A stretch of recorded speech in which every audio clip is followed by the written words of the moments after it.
The countdown is well and truly underway towards one of the most prestigious races on the Hong Kong calendar, the BMW Hong Kong Derby, and already the pieces of the Derby puzzle are starting to come together. Here's what we've got in store on this edition of Hong Kong Direct. We'll be looking back at the first leg of the Classic Series, what was a memorable day at the races for trainer Francis Lui and jockey Vincent Ho with Golden 60. Plus, we'll get to know more about top jockey Silvestre de Sousa in our Weighing In segment. Our guest in the studio this week is David Morgan, an important part of the Hong Kong Jockey Club media team. David, there was no surprise with the Hong Kong Classic Mile result with Golden 60 winning, but he did it in some style. Yeah, there was a hint of brilliance there, wasn't there? He travelled into the race beautifully and quickened away that explosive burst of speed. And he was really quite cosy at the end. And Quinella in the race as well, too. More than this, finishing off nicely. He looks a nice horse to look out for over the longer distances coming up in this four-year-old series. Yeah, he does. He's got a lot of quality more than this. Stayed on really strongly at the end, seemed to be. Couple of little queries in my mind about him. The way he's... Is he coming into the... When he breaks, is he a little bit lazy? And, you know, how's that going to play out as we go up in distance as the races get a little bit hotter?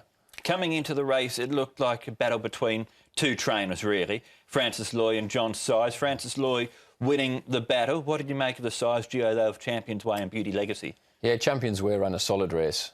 I would wonder if that's as good as he is or has he got some more. He certainly improved for each run this season, but he was at such a high mark already, comparatively at the end of last season. With Beauty Legacy, he's the horse with all of that upside. A very impressive performance first up. And he did so many things wrong in that Classic Mile. Joe Moreira was trying to get him to settle. The horse was fighting for his head. He then didn't get the clearest run once he was out in the straight. And you look at him and hope that the Derby isn't going to come too soon, but it might.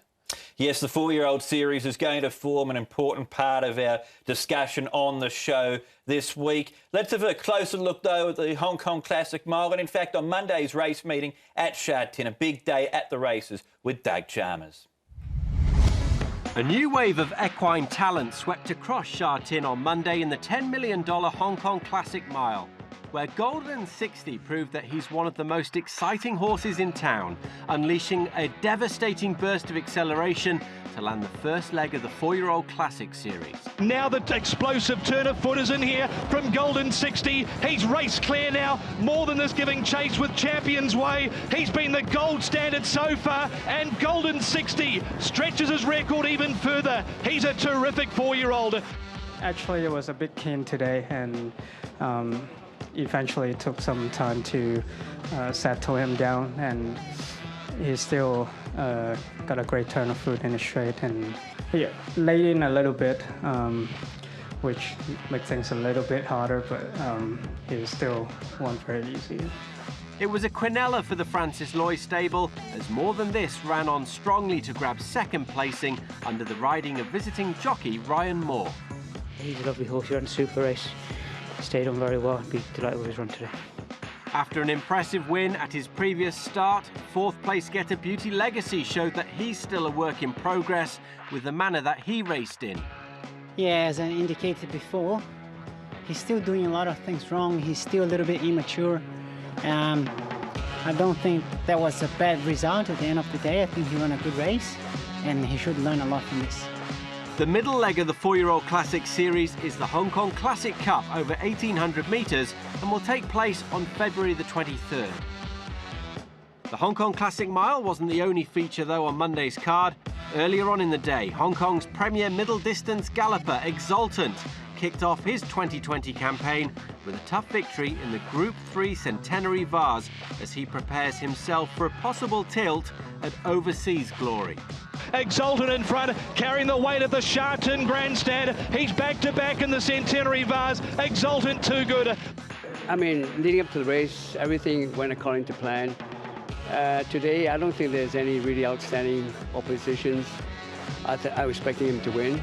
And we go on to like last year's same program. Next race will be the Hong Kong Gold Cup.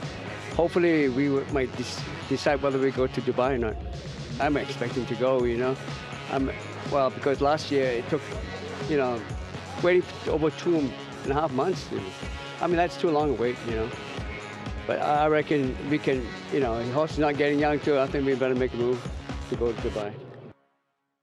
Okay, so Tony Cruz is pretty keen to travel abroad with Exultant and take him to Dubai for World Cup night. Tony's taken Penophobia, Bullish Luck in the past. They've both performed well.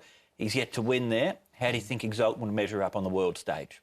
I would hope he'd measure up really well. He's a high-class horse. We know what he can do here.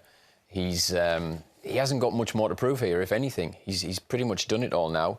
So if he could go to Dubai and perform well there, it would be excellent. And he could be joined by a small but select team if the words that we're hearing out of the John Moore camp are going to bear fruit, with Athero possibly going for the sprint, and even talk of Beauty Generation is perhaps back on track for that Dubai race, and Thanks Forever. Yeah, he was a late nomination for it, Thanks Forever, after his Group 1 placing last time out. When you look at the international bookmakers, they've got Exultant as about a 10 to 16 to 1 chance in Dubai. Gayeth is the favourite for the Sheepman Classic, the race that he would go for. But when you look at his Vars win, he beat Lise Gracheur. That form line's been proven. Voldgeist, form's proven. At his absolute best, he has proven himself against top-class international opposition. Yeah, and if he takes that form to Dubai, you would expect him to be certainly a top-3 finish, and perhaps he can win it. I mean, Tony Cruz will be going there to win it. There's no question about that, and he's got that quality. We've seen it. The form's rock solid. And I think we've seen with horses like Beauty Generation that the top horses don't stay at the top all that long. Beauty Generation, as marvellous as he's been, isn't the same horse in 2020 as he was in 2018, 2019. There's sort of that feeling you've got to capitalise when they're at their top, don't you? Yes, certainly. You're going to look at that with Beauty Generation, for example, and look, well, should they have gone last year? Well, it was the owner's decision, and you can't argue with it because what he did was fantastic through the Champions Mile. But yes, certainly he's not as good as he was, it would appear. And Exultant is in such good form, it seems, that Dubai now would be the right time, you would think. As far as the Derby picture is concerned, then, from the Classic Mile, Golden 60, comfortable winner. That was him going from 1,400 to 1,600 of the Classic Mile. How do you think he will go stepping up to the 1,800 and the 2,000 of the next 2 races in the series? Well, this is the big question, isn't it? I mean, he's so good at 1,400. He's clocked, I think it's the 3rd fastest time over 1,400, the fastest winning time in the last 12 years. So he's got that speed. He showed in the Classic Mile. That was no problem. You're looking at the pedigree by Medaglia d'Oro. There are bits and bobs of quality, high-class 10-furlong performers in that family, such as Bos Rasham, Hector Protectus from that family. But the way he races, everyone's always thought he was the miler, and that could be the case. He's got that brilliant turn of foot. The way he won the 1,800, you wouldn't think is going to be a bother. 2,000 metres, who knows? The way he relaxes in his races is one attribute about him that I really like, because he relaxes, and then when Vincent says, let's go, he responds and puts the race away. He's not one of these sprinter milers that gets too keen and does things wrong but still wins. He's got the right attributes to stay if they get him towards the Derby. It seems that way, yeah. And I know Vincent's talked about in the past about trying to get the horse to settle and teaching him to settle. And even after that Classic Mile win, where, to all intents and purposes, he did settle, Vincent still said he was a little bit keen early. So if the horse can switch off like he has been doing, and the races run to suit, that brilliant turn of foot at the end of 2,000 metres at Sha Tin might be just what you need. I mean, you've got to remember that when we talk 2,000 metres at Sha Tin, it's not like 2,000 metres at Ascot or Newmarket or Sandown in England. It's a flat track, it's an easy 2,000 metres, and often it's not run at a fast pace. So you can get a situation where a horse who's not actually an out-and-out 2,000 metre stayer as such can win those 2,000 metre races because they've got the brilliance to do it and the races run to suit. Definitely might be class carrying him through. Here's what's ahead then for the 4-year-old Classic Series. We've got the Hong Kong Classic Cup on the 23rd of February over 1,800 metres, and then it all culminates with the running of the BMW Hong Kong Derby, the race that every owner, trainer and jockey here in Hong Kong wants to win. That will be on the 22nd of March. Plenty more to come, though, on Hong Kong Direct. Don't go anywhere. We'll continue our discussion of the 4-year-old series after the break. There'll be more Derby clues, and we'll be catching up with Silvestre de Sousa.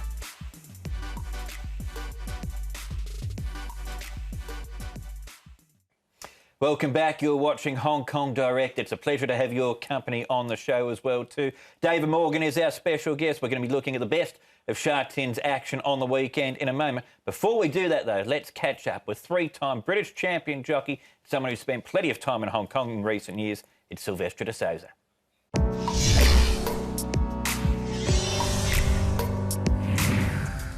Hello, my name is Silvestre de Sousa, former champion jockey in the UK.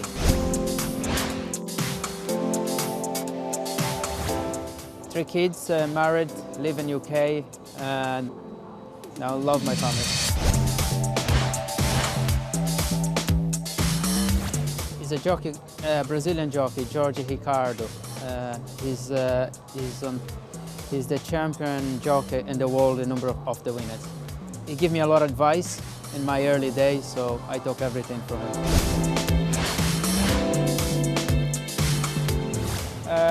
Different tactical race. I believe the best horses run in Hong Kong, so the competition is very high, so I enjoy it. Dubai World Cup. African Story's taken the lead.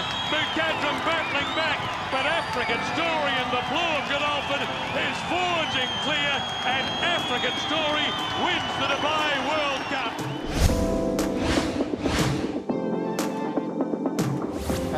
Working hard, taking nothing personal, and try your best always. Usain Bolt, a champion, and I think Ronaldinho, great sportsman. Alex Badel in Hong Kong, and UK, Martin Dwyer. York, atmosphere, and it's just a different atmosphere, you know, big crowd, it's nice to ride, long sweeping bend and long straight.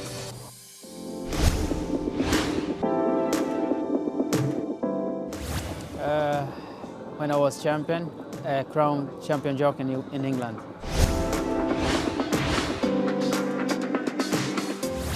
Big party.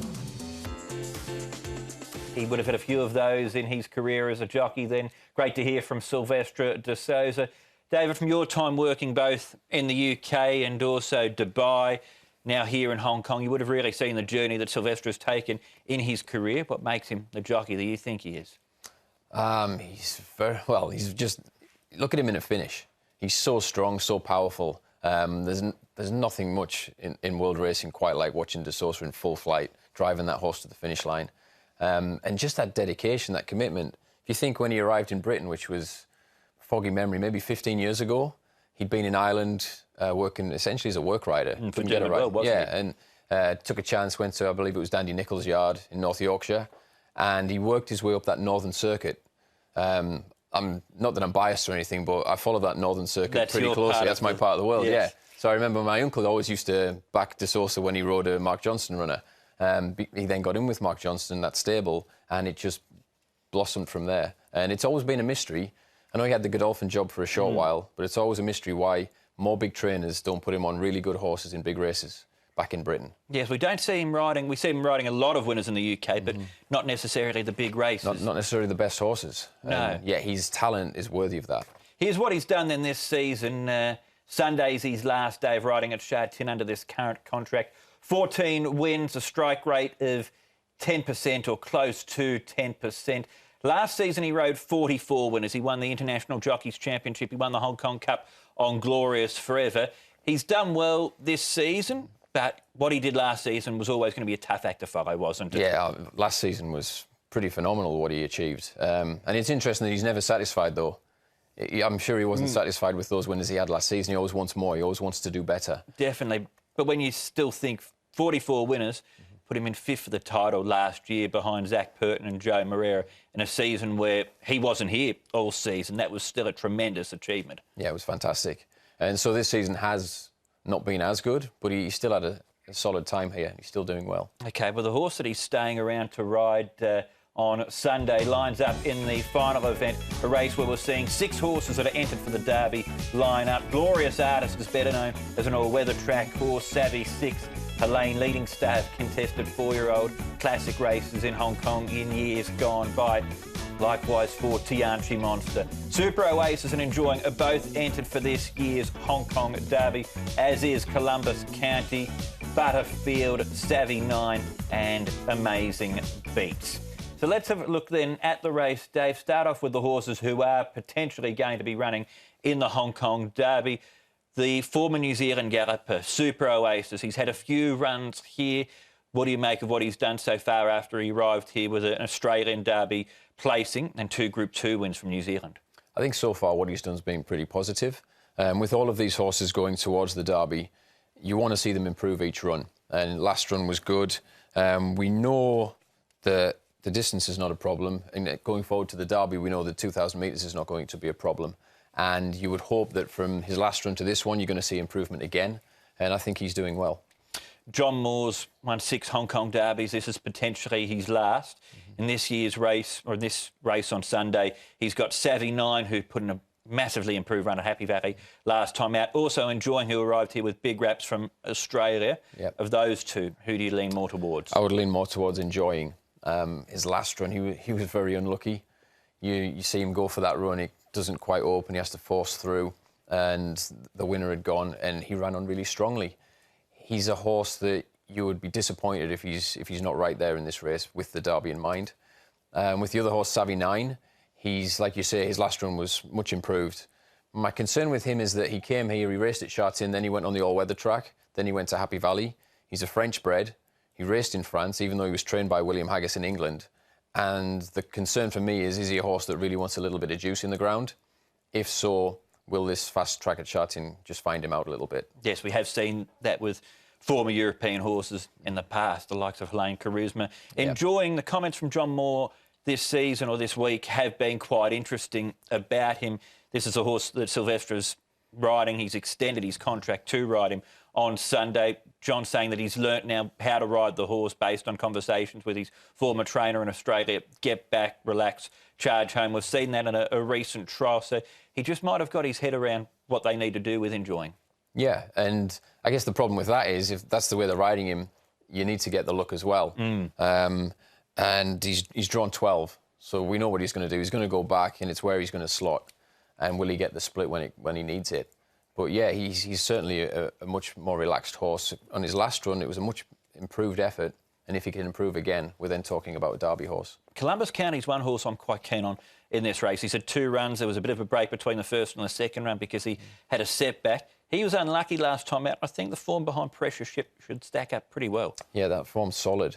And like you said, he got that check. It was about 300 metres out. If you watch that back, he gets checked at just the point when Pressure Ship's accelerating. So in effect, he probably loses a couple of lengths before he's regathered himself and quickened, and he's closing on the winner at the end, which, looking at this race and then looking at the Derby again for that extra trip, we know from his previous form in New Zealand, he does stay a trip.